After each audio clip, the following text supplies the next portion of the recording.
Hey everybody, welcome back to Mondays, the show where I answer your questions, do some tips, and we discuss the best taco toppings. I'm your host, Jonathan Higgs. Guys, welcome back, another week.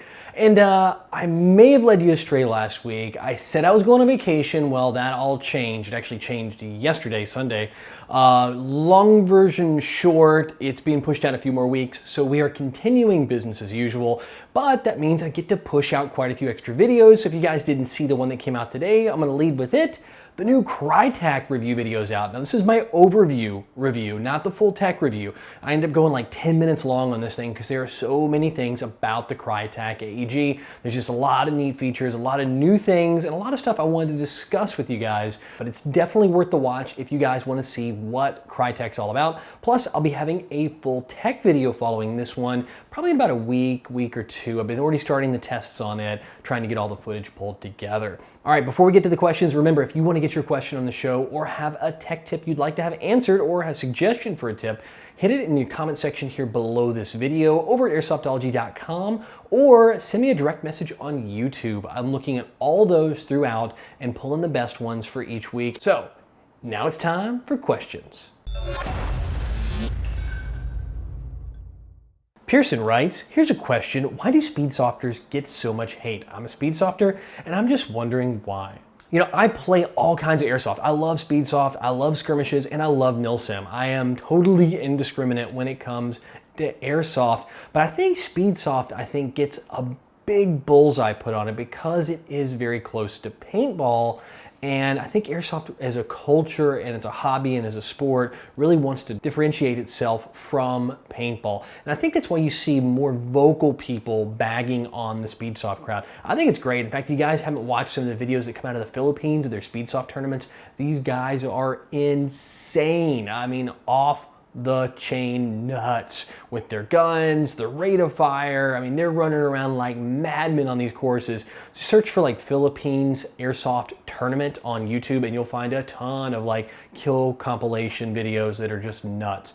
But yeah, I think that's really it. I mean, honestly, can't we all just get along? I know it's kind of cliche to say, but I mean, come on, we're all one hobby, one sport. We're all here to have fun. And like I said, I enjoy playing all types of airsoft.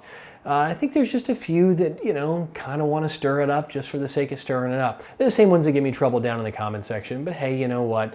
It comes with the territory. This is the double. This one comes from Steve McGuire. Will you please do a loadout video, please? We all want #1. And Lester Lunatic, I know you did a Monday's episode talking loadouts, but when will you put a loadout video up? All right, I've been getting this a bunch. I get emails all the time about this, and I get a lot of questions here, and on tons of videos that I post, not even just the Monday videos.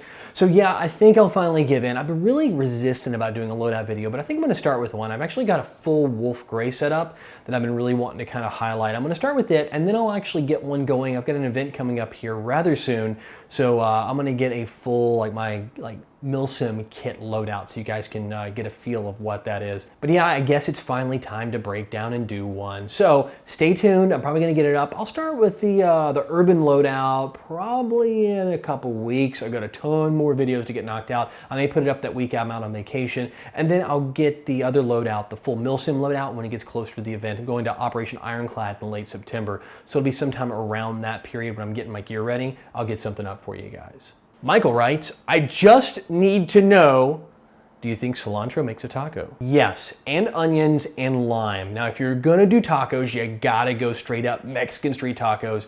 None of the Taco Bell stuff. Don't get me wrong, I love me some Taco Bell, but when it's taco time, you gotta get those street tacos. Corn tortillas, a little bit of the meat. I even like lingua. You guys are brave, you probably tried that too, or asada, something along those lines. Little lime, a little bit of onion, a little cilantro, and that's it. And if you're feeling wild, toss some hot sauce on top of that sucker. Foehammer writes, what are your thoughts on the new E&L line of AKs? Any reviews we can look forward to in the future? Well, brother, you ask and you get. This is one of the E&L AKs right here. I've actually finished the review on it. It's being edited. It'll probably be up later this week.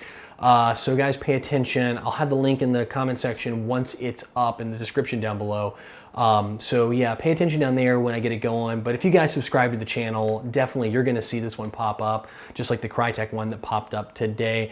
I'm not gonna spoil it, but I just gotta say this, I'm a little disappointed I gotta send this one back because well, I'm not going to give it away. And in fact, I'm going to leave you hanging there because now it is time to get on with the tech tip. Jerry coming from Stuttgart, Germany writes in, would you please discuss Tamiya versus Dean's connectors on a future show? Should the serious Airsofter upgrade? How is the upgrade accomplished? Thanks, Jerry and Sons.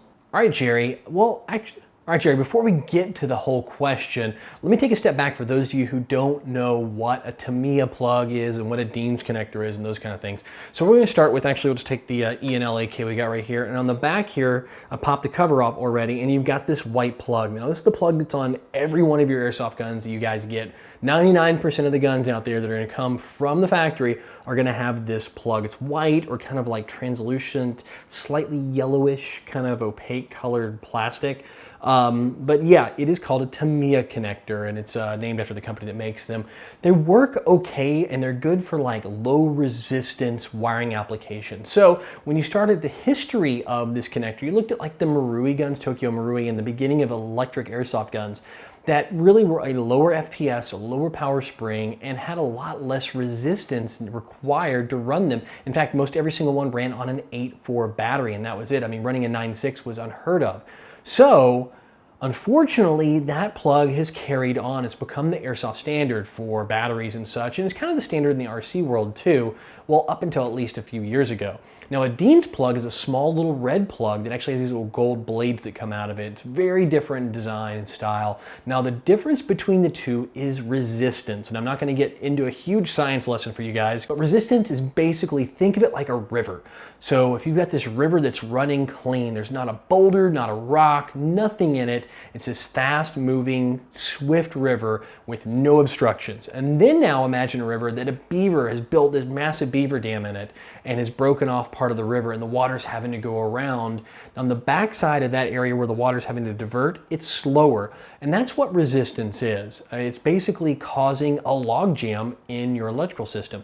And in electricity, it turns it to heat. So when you're dealing with these plugs, they get hot. In fact, if you've ever shot your airsoft gun and then you felt the plug, the battery plug, or even the wires around that between the battery and the actual gun, if they feel hot, you're dealing with resistance. Now, there's no such thing as perfect resistance. Actually, there's a good website where this guy writes up on RC cards, and I'll put the link right here so you guys can go visit if you want to read. It's actually a pretty decent read about the Tamiya plug and how much resistance it has versus Dean's and some other popular connectors.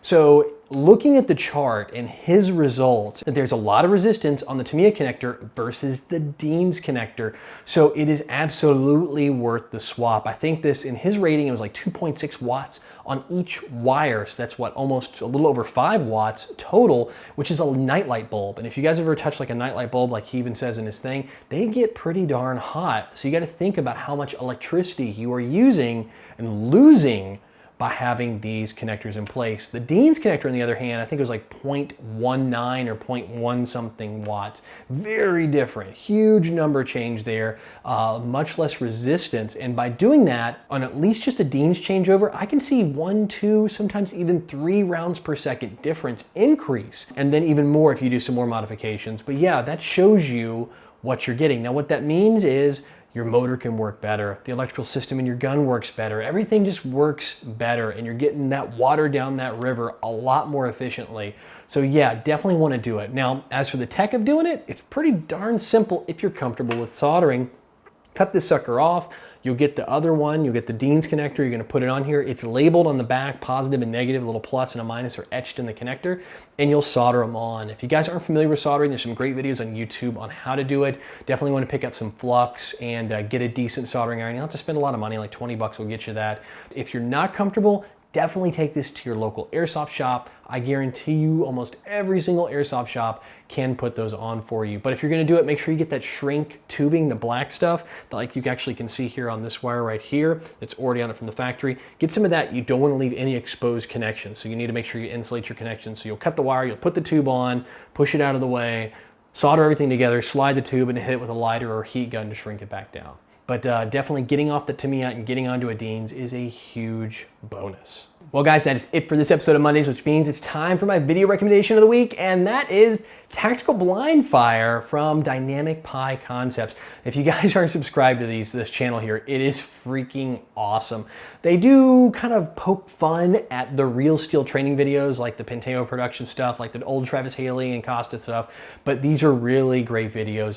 Some of this stuff is hilarious. They've got about 7 or 8 up there. In fact, they actually just released a brand new one today, so if you hit the channel over there, you can go find it. But this is probably my favorite from the guys at Dynamic Pi Concepts is Tactical Blind Fire. So that's it for this week's video recommendation. Well guys, thanks again for sticking around all day with me here and putting up with my very, very late Mondays videos. And in fact, I've got a question for you too, because I shoot these on Mondays and usually on the weekends it's some airsoft related events carrying away. I'm curious if you'd be all right if I move these to Tuesdays. If you love Mondays, I'll keep doing them on Mondays. If I push them to Tuesdays, I can get them out very first thing in the morning. I'll like have them up at like 7 a.m. and ready and waiting for you. So it's not like 9 or 10 at night and I'm like scraping into home plate trying to get this video up for you.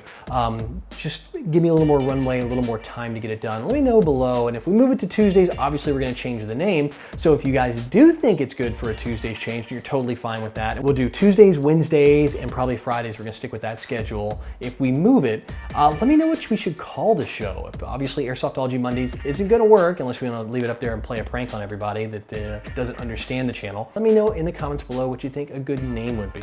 Well guys, that's it, and I'll see you in the next episode of Mondays, but until then, get out in the field, go out and play, but whatever you do, call your freaking hits. The white ones, the basic bare bones white ones. In fact, here, I'll just grab that, AK again. I'll pop the back off here and show you.